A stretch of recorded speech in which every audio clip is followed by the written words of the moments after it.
નમસ્કાર દર્શક મિત્રો, સિટી ન્યૂઝમાં આપ સૌનું સ્વાગત છે। સમાચારોની શરૂઆત કરતા પહેલા એક નજર આજના મુખ્ય સમાચારો પર।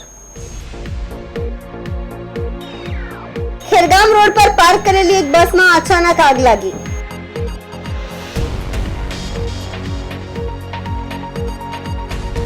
બેફામ દોડતા ટ્રકે બાઇકને અડફેટે લેતા યુવકનું મોત।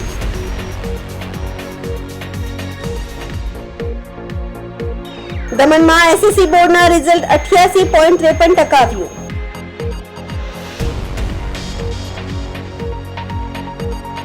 નારગોલના કિરણભાઈ વ્યાસને રાષ્ટ્રભવનમાં પદ્મશ્રી પુરસ્કારથી સન્માનિત કરાયું। હવે સમાચાર વિગતવાર જોઈએ। વલસાડના ખેરગામ રોડ પર પાર્ક કરેલી એક બસમાં અચાનક આગ લાગી હતી। બુલેટ ટ્રેનના ચાલી રહેલા પ્રોજેક્ટમાં કામ કરતી આ બસ પ્રોજેક્ટના કર્મચારીઓને લાવવા લઈ જવાનું કામ કરતી હતી। જો કે બસને રોડની સાઈડમાં પાર્ક કરી હતી। અચાનક બસમાંથી ધુમાડા નીકળવાની શરૂઆત થઈ હતી અને થોડી જ વારમાં આખી બસ આગની જ્વાળાઓમાં લપેટાઈ ગઈ હતી। સદનસીબે બસમાં કોઈ સવાર નહીં હતું, આથી કોઈ ઈજા કે જાનહાનિ થઈ ન હતી, પરંતુ અચાનક જ આખી બસ ભડકે બળતા આસપાસના લોકો દોડી આવ્યા હતા અને વલસાડ ફાયર બ્રિગેડની ટીમને જાણ કરતા તાત્કાલિક ટીમ સ્થળ ઉપર પહોંચીને ભારે જહેમત બાદ આગ પર કાબુ મેળવવામાં સફળતા મળી હતી। પ્રાથમિક રીતે શોર્ટ સર્કિટના કારણે બસમાં આગ લાગી હોવાનું મનાઈ રહ્યું છે।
વલસાડ જિલ્લાના કપરાડા તાલુકાના ચાવશાળા ગામ નજીક અકસ્માત સર્જાયો હતો, જેમાં લગ્નનું આમંત્રણ આપવા નીકળેલા યુવકને કાળ ભરકી ગયો હતો।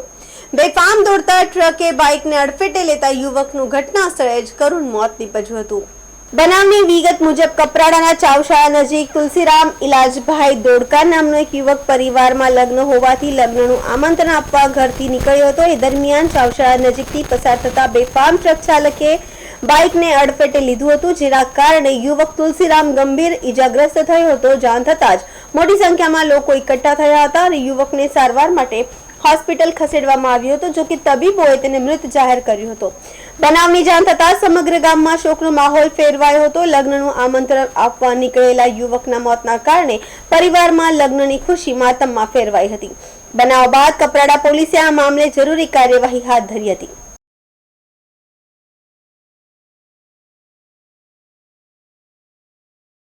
સમાચારોમાં સમય છે નાનકડા વિરામનો। વિરામ બાદ આપ જોઈ શકશો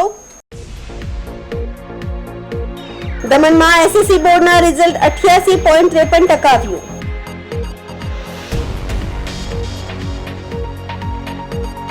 નારગોલના કિરણભાઈ વ્યાસને રાષ્ટ્રભવનમાં પદ્મશ્રી પુરસ્કારથી સન્માનિત કરાયું।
બાદ આપનું સ્વાગત છે।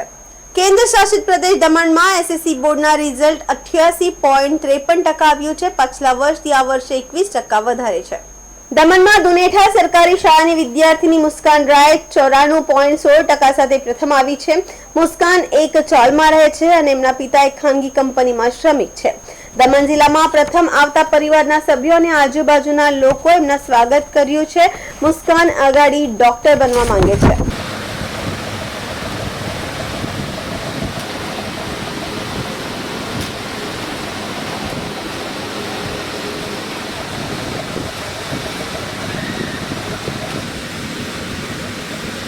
भूल जाओ कि मैं शूटिंग कर रहा हूँ आपको।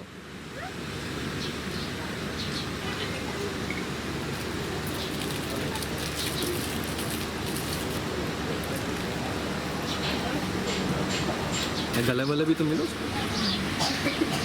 गले में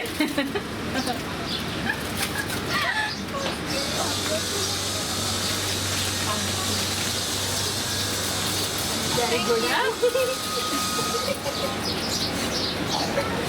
बेटा। स्माइल।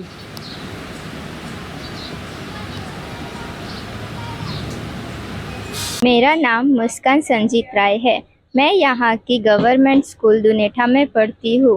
इस साल मैं 10वीं कक्षा में हूँ और मेरा रिज़ल्ट 94% आया है। यह जान के मुझे बहुत खुशी हुई, पर इससे भी ज़्यादा खुशी तब हुई जब मुझे पता चला कि मैं पूरे दमन में फ़र्स्ट आई हूँ। इसका सबसे बड़ा कारण तो मुझे लगता है मेरे पेरेंट्स का एनकरेजमेंट है, पर उसके साथ साथ आजकल में गवर्नमेंट स्कूल में भी एजुकेशन बहुत अच्छा हुआ है और ख़ास करके इस साल तो बहुत ही अच्छा किया है कि अब स्कूल की टाइमिंग भी चेंज हुई है और इसके साथ साथ नए टीचर्स भी लाए गए हैं जो ज़्यादा अच्छे हैं और ज़्यादा अच्छे से पढ़ाते हैं। स्कूल की टाइमिंग चेंज करने की वजह से हमारा सिलेबस भी बहुत जल्दी कंप्लीट हुआ और हमें ज़्यादा रिवीजन करने के लिए भी मौका मिला और टीचर्स ने हमें हमेशा एनकरेज किया कि हम कुछ नया करें, कुछ अच्छा करें और देश और अपने घर परिवार वालों का नाम रोशन करें। आगे मैं साइंस में बायो लेना चाहती हूँ, उसके बाद MBBS करके MS क्लियर करके एक डॉक्टर बनना चाहती हूँ। સમાચારોમાં ફરી સમય છે નાનકડા વિરામનો। વિરામ બાદ આપ જોઈ શકશો નારગોલના કિરણભાઈ વ્યાસને રાષ્ટ્રભવનમાં પદ્મશ્રી પુરસ્કારથી સન્માનિત કરાયું।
ફરી આપનું સ્વાગત છે।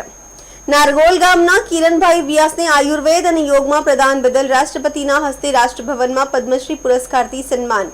વડાપ્રધાન નરેન્દ્રભાઈ મોદીની હાજરી વચ્ચે દિલ્હી રાષ્ટ્રપતિ ભવન ખાતે રાષ્ટ્રપતિ દ્રૌપદી મુર્મુના વરદ હસ્તે કિરણભાઈ વ્યાસે પુરસ્કાર સ્વીકાર્યો. નારગોલ ગામમાં દિવાળીનો માહોલ, લોકોએ ફટાકડા ફોડી ઉજવણી કરી. નારગોલ ગામના કિરણભાઈ વ્યાસને આયુર્વેદ અને યોગમાં પ્રદાન બદલ રાષ્ટ્રપતિના હસ્તે રાષ્ટ્રભવનમાં પદ્મશ્રી પુરસ્કારથી સન્માન કરવામાં આવ્યું. મૂળ નારગોલ ગામના તેમજ હાલે પેરિસ ખાતે રહેતા કિરણભાઈ વ્યાસને ભારત સરકાર દ્વારા પદ્મ પુરસ્કારની જાહેરાત ગત 25 જાન્યુઆરી 2024ના રોજ કરવામાં આવી હતી. જે તે સમયે નારગોલ ગામની અંદર ગ્રામજનો દ્વારા તેમનું ભવ્ય સન્માન કરવામાં આવ્યું હતું. કિરણભાઈના પિતા લાભશંકર વ્યાસે વર્ષ 1961માં નારગોલ ગામની અંદર અંગ્રેજી માધ્યમની બોર્ડિંગ શાળાની શરૂઆત કરી હતી, જેમાં દેશ વિદેશથી વિદ્યાર્થીઓ ભણતા હતા. ત્યારબાદ ભિલાડ અને બારડોલી ખાતે પણ શૈક્ષણિક સંકુલ સ્થાપિત કર્યું હતું. સમગ્ર પરિવાર શૈક્ષણિક સેવા સાથે જોડાયેલું હોય જે પરિવારના કિરણભાઈ વ્યાસ ફ્રાન્સ ખાતે તપોવન યોગ અને આયુર્વેદ નામક ઓપન યુનિવર્સિટી ચલાવે છે. તેમને સરકાર દ્વારા ગુરુવારના રોજ રાષ્ટ્રપતિ ભવન ખાતે રાષ્ટ્રપતિ દ્રૌપદી મુર્મુના વરદ હસ્તે દેશના વડાપ્રધાન નરેન્દ્રભાઈ મોદીની હાજરીમાં પદ્મશ્રી એવોર્ડ આપવામાં આવ્યો હતો, જેને લઈ નારગોલ ગામની અંદર દિવાળીનો માહોલ જેવો મળી રહ્યો છે. નારગોલ ગામના લોકો દ્વારા ફટાકડા ફોડી ઉજવણી કરવામાં આવી રહી છે.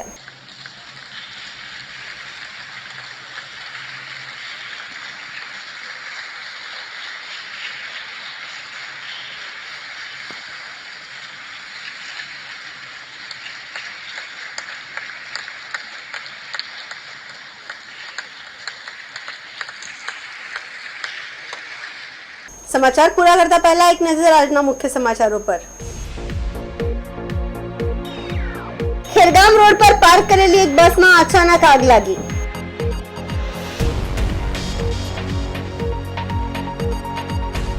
બેફામ દોડતા ટ્રકે બાઇકને અડફેટે લેતા યુવકનું મોત.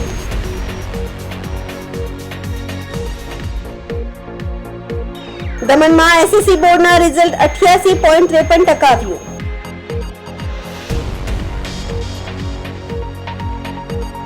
નારગોલના કિરણભાઈ વ્યાસને રાષ્ટ્રભવનમાં પદ્મશ્રી પુરસ્કારથી સન્માનિત કરાયું.